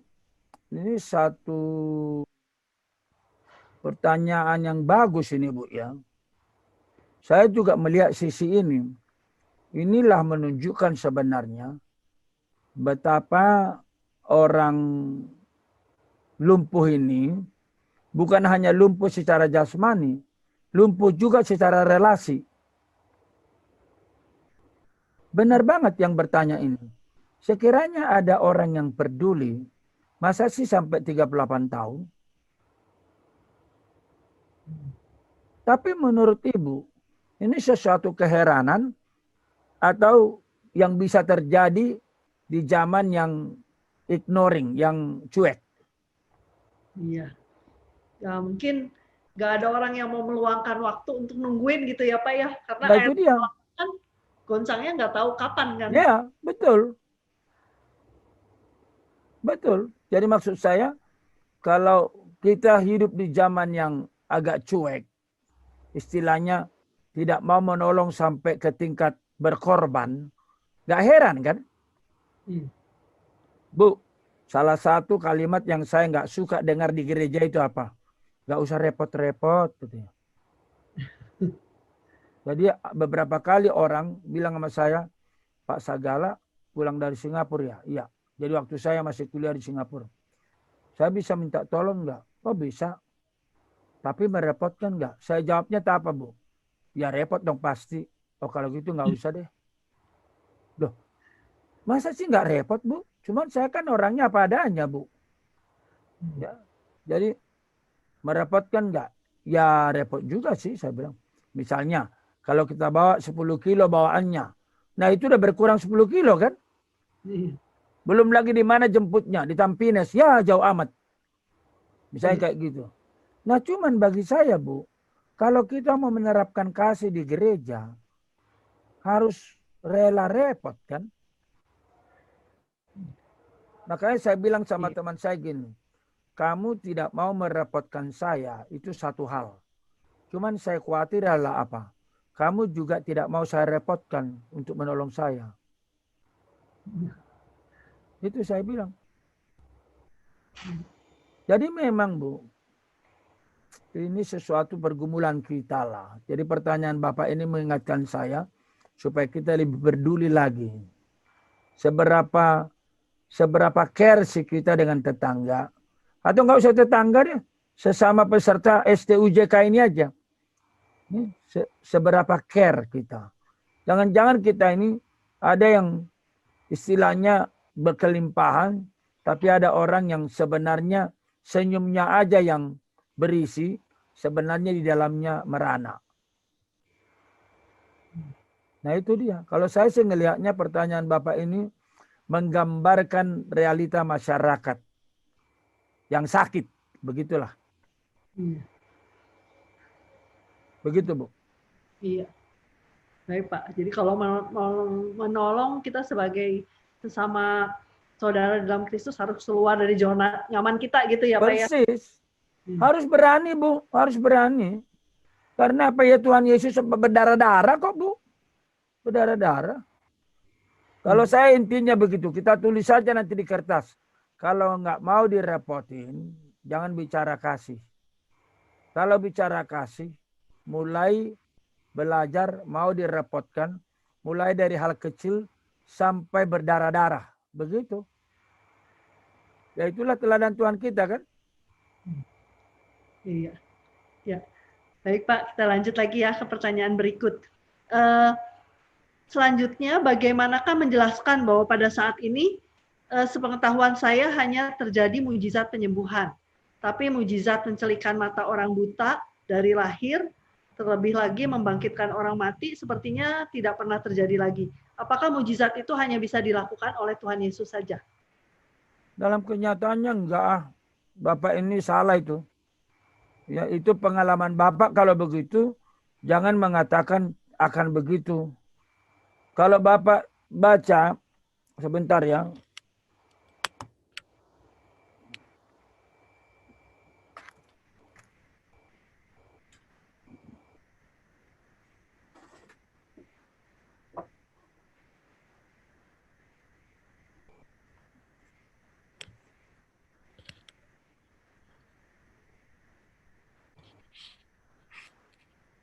Nah sebenarnya Ibu, salah satu yang sangat menempelak saya sehingga makin terbuka sama mujizat, ini buku ini.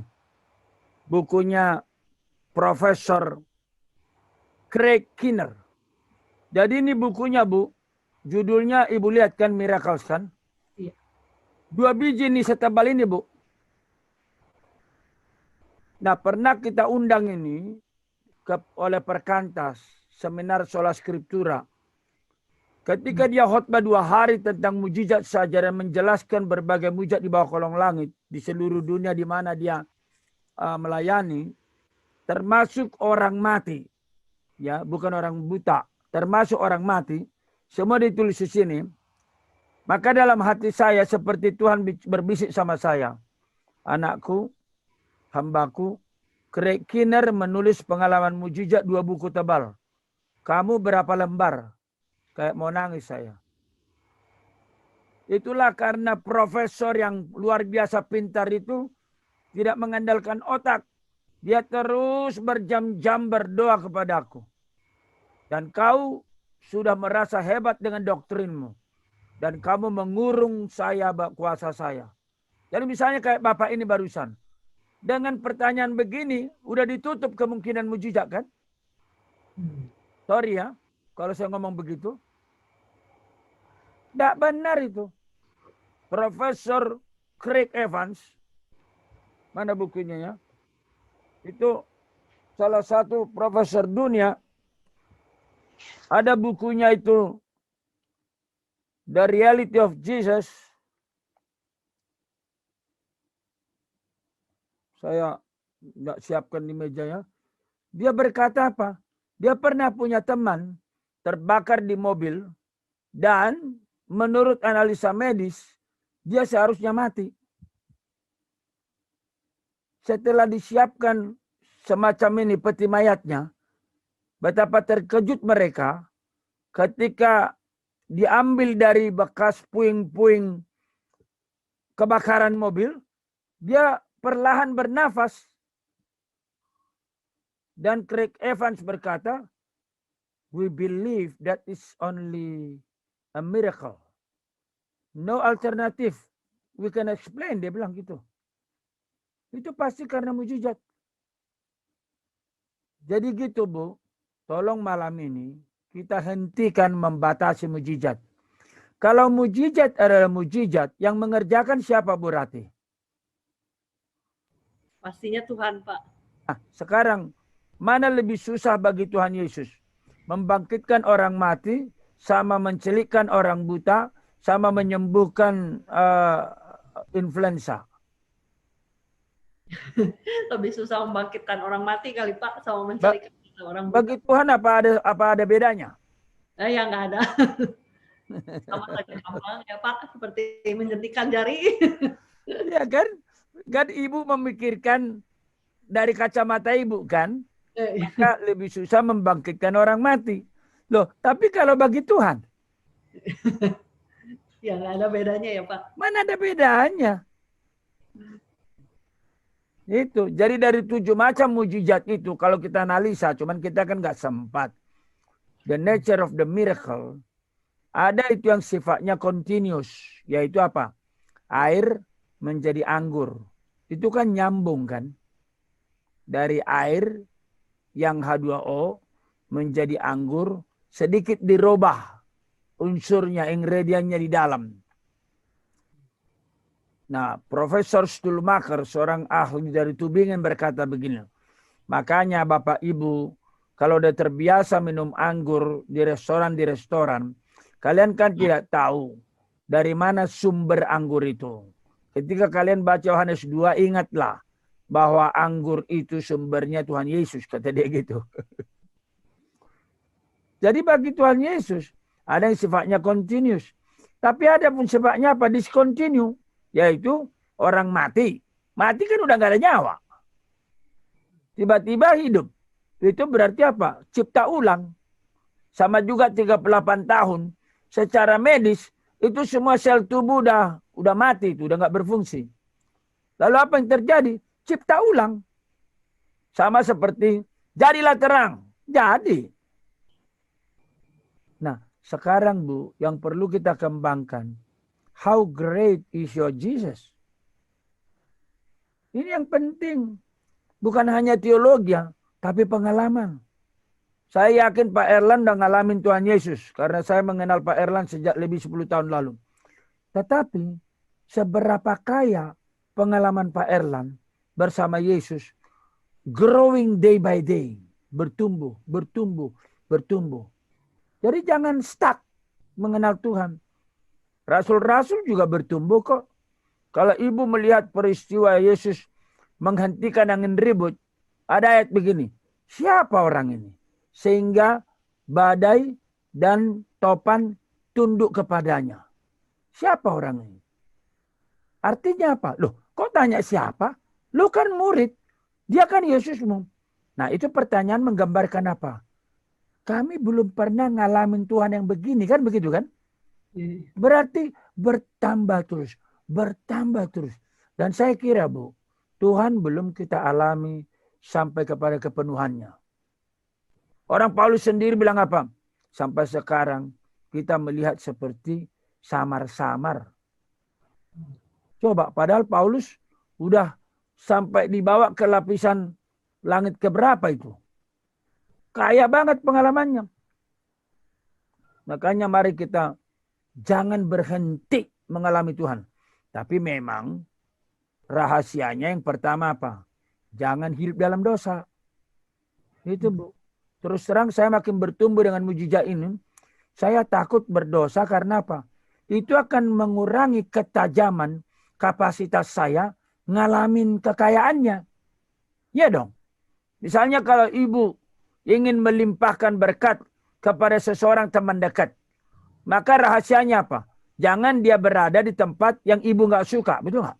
Iya. Ya kalau dia di tempat itu, ibu nggak bisa kasih. Kira-kira begitu. Iya. Iya. Baik Pak. Saya akan bacakan satu pertanyaan terakhir karena ini udah hampir jam 9 malam. Sebenarnya masih ada beberapa pertanyaan, tapi sepertinya bisa kita keep untuk minggu depan ya Pak. Ya Bu. Ya, Bu. Untuk besok, sorry. Maksud saya untuk besok. Ya. Baik. Yesus memberi makan 5.000 orang.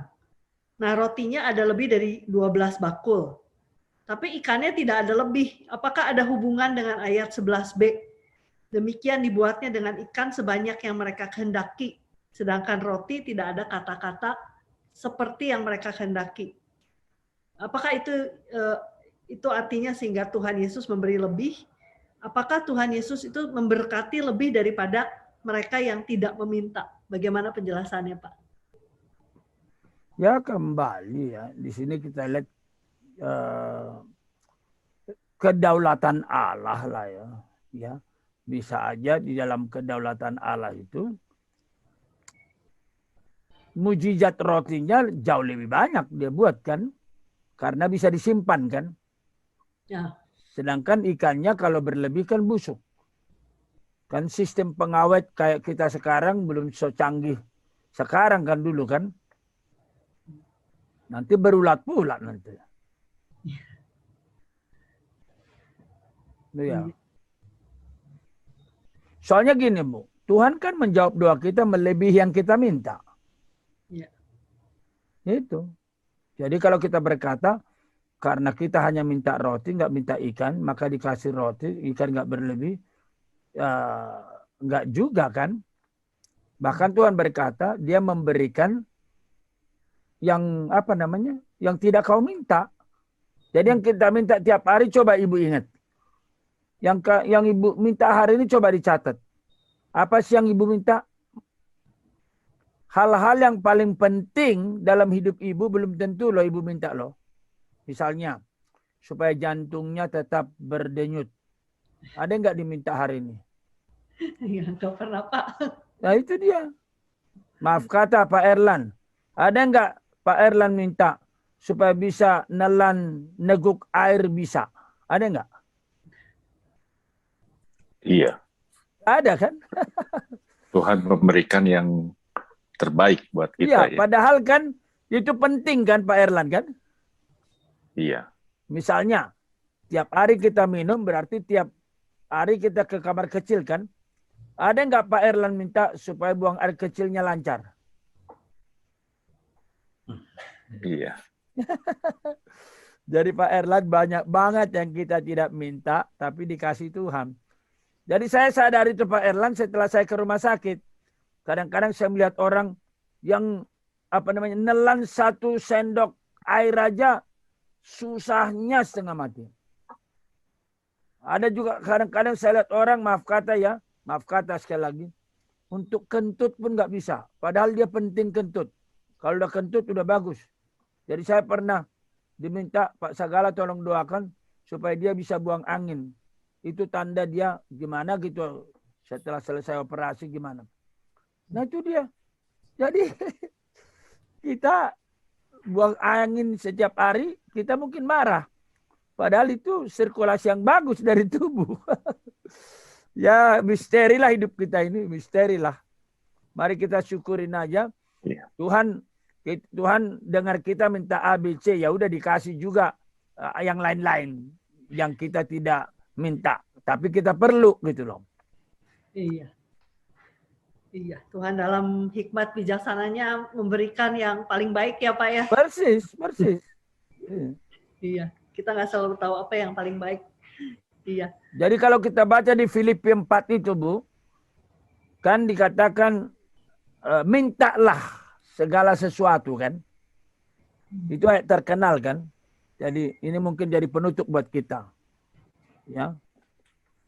Filipi pasal 4.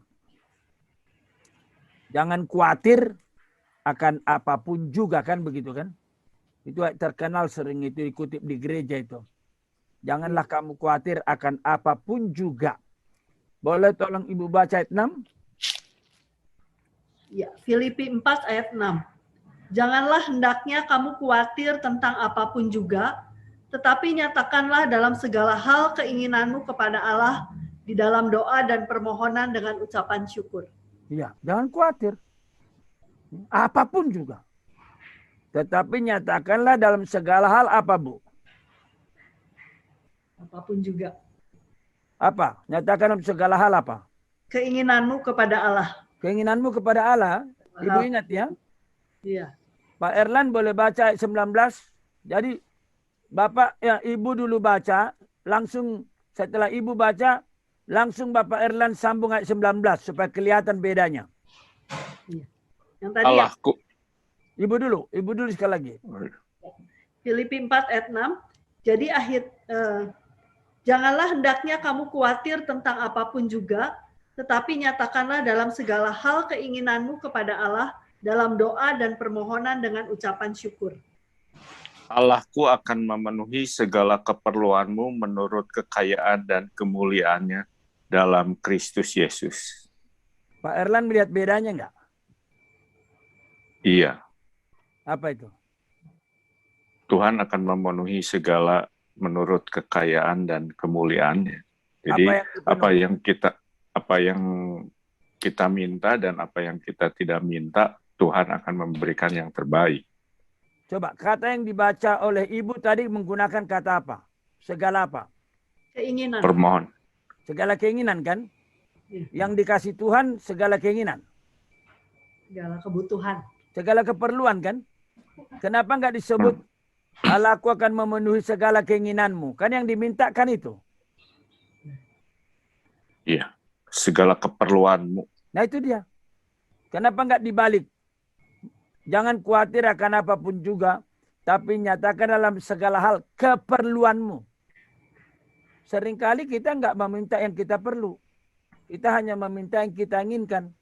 Rasul Paulus berkata, silakan. Apa yang kau ingin?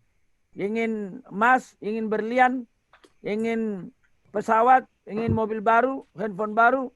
Katakan dalam segala hal, jangan khawatir. Tapi yang dijawab itu bukan segala keinginan. Segala Kebutuhan. keperluan. Kata yang digunakan keperluan, Pak. Jadi, Iya. jadi istilah keinginan dan keperluan itu mengagetkan saya itu. Boleh nyatakan segala keinginan, tapi Tuhan akan menjawab segala keperluan. Keperluan. Bukan keinginan. Karena apa? Seringkali kita tidak tahu apa yang kita Inginkan. perlukan. Iya. Kita ingin segala macam hal. Belum tentu kita perlu. Yang kita perlu belum tentu kita inginkan. Yang kita inginkan belum tentu kita perlukan. Tetapi yang kita perlukan pasti Tuhan kasih. Bukan yang kita inginkan. Wah, luar biasa firman Tuhan ya. Iya. Baik Ibu, saya kembalikan ke Ibu Rati berdoa. Ibu Rati aja menutup ya. Iya. Tadi kita udah tutup, tapi baik, kita akan tutup seluruh rangkaian dari pertemuan kita malam hari ini. Luar biasa Pak, kita dapat banyak sekali hal-hal yang baru, kita dapat wawasan-wawasan baru. Kami di sini berdoa sungguh untuk semua Bapak Ibu yang mengikuti STUJK supaya kita semakin bertumbuh di dalam pengenalan kita akan Yesus Kristus dan juga akan kasih kita kepadanya. Mari kita berdoa sekali lagi. Allah Bapa kami yang bertahta dalam kerajaan sorga, kami mengucapkan syukur untuk segala berkat Tuhan pada malam hari ini. Untuk setiap hal yang indah, yang baik, yang suci, yang murni, yang Tuhan berikan kepada kami untuk kami boleh mengerti, untuk kami boleh dengarkan Tuhan. Kami sungguh mengucapkan syukur dan terima kasih. Kami berdoa supaya Allah Roh Kudus terus membukakan hati kami, telinga kami, supaya kami boleh melihat keajaiban-keajaiban dari firman-Mu. Dan hati kami boleh semakin berpaut kepadamu Tuhan. Hati kami boleh semakin mendekat kepadamu Tuhan. Sehingga kami boleh semakin mengasihi Engkau dan semakin bertumbuh dalam iman kami kepada Engkau. Kami mengucapkan syukur untuk segala berkat Tuhan. Kami berdoa kiranya Tuhan juga akan memberkati Bapak Pendeta Mangapul segala yang sudah membukakan seluruh rahasia firman-Mu ini kepada kami. Tuhan berkati dia dengan limpah. Tuhan yang akan bukakan lebih banyak lagi rahasia-rahasia firman-Mu kepadanya. Terima kasih ya Tuhan untuk rangkaian acara pada malam hari ini. Kami berdoa kiranya Tuhan juga yang akan kumpulkan kami kembali untuk esok hari kami boleh belajar sekali lagi akan kebenaran-kebenaran-Mu. Terima kasih ya Allah Bapa. Hanya di dalam nama Tuhan Yesus Kristus kami sudah berdoa dan mengucapkan syukur. Amin. Amin. Amin. Selamat malam Bapak, Ibu, saudara-saudara sekalian. Sampai bertemu pada jam yang sama besok hari pukul 7 malam. Tuhan memberkati.